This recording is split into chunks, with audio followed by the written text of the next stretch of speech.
High, সবাই কেমন আছেন? টোটনের পক্ষ থেকে সবাইকে অনেক ভালোবাসা। আচ্ছা, আপনারা কি জানেন বিড়াল খুব বিরক্ত হয় কিছু বিষয়ে, যেগুলো বিড়াল পাললে আসলে করা উচিত না। তার মধ্যে প্রথম হচ্ছে বিড়ালের লেজ নিয়ে টানাটানি বা লেজ নিয়ে খেলা। আপনি যদি বিড়ালের লেজ নিয়ে টানাটানি করেন, খেলেন, তাহলে ও বিরক্ত হবে। তারপরে রয়েছে ওর মুখে ফু দেওয়া।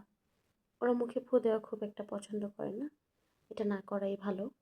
ঘুমোলে, বিড়াল ঘুমোলে ওকে খোঁচাখুচি করা, টেনে তোলা, এটাও বিড়াল পছন্দ করে না। তারপরে আরও একটি বিষয়, যেটা হচ্ছে বিড়াল যখন ঘুমিয়ে থাকে বা চুপচাপ বসে থাকে, তখন অনেক জোরে শব্দ করা। ওরা অনেক জোরে শব্দ নিতে পারে না, এতে ওরা অনেক ভয় পায়। তাই আমরা চেষ্টা করব বিড়াল পাললে এই ধরনের জিনিসগুলো না করার জন্য।